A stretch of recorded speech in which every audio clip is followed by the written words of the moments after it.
I was supposed to leave for Dubai that morning. Bag packed, flight checked in. Kissed my kids on the forehead while they slept. My wife stood in the hallway with her fate-sleepy smile. "Be safe," she said. I turned back halfway through the door. Something in her voice cracked. Not sorrow, guilt. Then, just as I passed the kids' room, I heard it. Click. A vent being shut. Quiet. Intentional. 5 minutes later, I pretended to forget my charger and doubled back. She was in the shower. I went straight to the vent. There it was. A second phone, wrapped in a sock. It lit up in my hand. One text. One message that made my ears ring. "Finally, this loser is going on a business trip. Tell the kids Daddy's coming today." The air left my lungs. Daddy, not me. Her contact name for him was just an emoji, black. I stood there, frozen, clutching the phone like a detonator. Then, silence broke into purpose. I didn't confront her, not yet. Instead, I became a ghost inside my own house. 13 years. We met in college. She was the funny, clever girl who finished my sentences and remembered my mother's birthday. I thought we were solid, built from love, tested by time. Kids, mortgages, sleepless nights, matching mugs.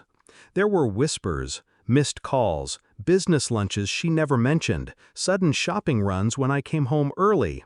I chalked it up to stress, maybe postpartum, maybe me. No, it was them.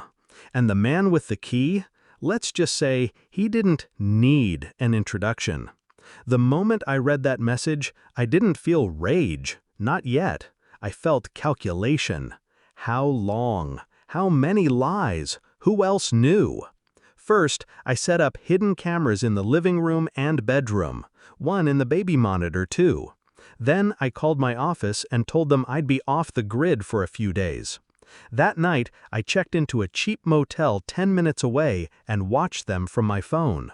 By morning, he was there, walked in like he owned the place, used the key I paid to cut, wore my slippers, sat my daughter on his lap and let her call him Daddy. I tasted metal in my mouth. He was my oldest friend, best man at our wedding.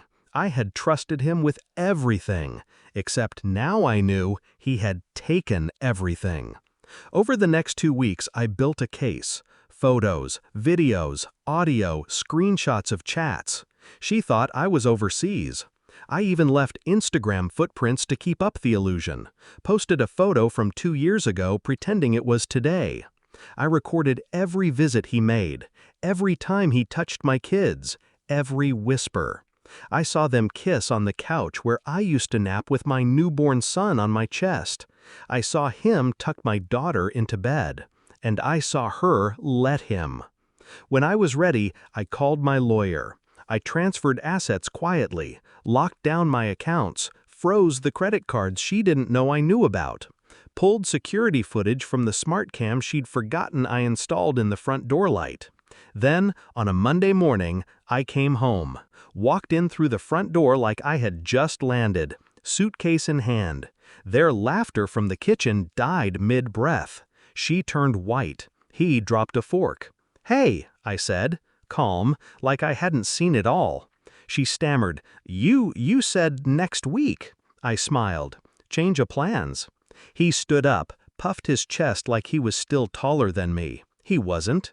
"You can't." I raised a finger and pointed to the wall. There, on the massive TV, I played the highlight reel. Every betrayal in 4K clarity. My daughter's voice calling him Daddy. His hand sliding up her waist. Their private whispers in my bed. She cried, fell to her knees. He looked like a ghost who'd seen a demon. I stared at them, silent, let them squirm. Then I handed her divorce papers. And I looked him in the eye. "You used to be my brother. Now you're just a stain."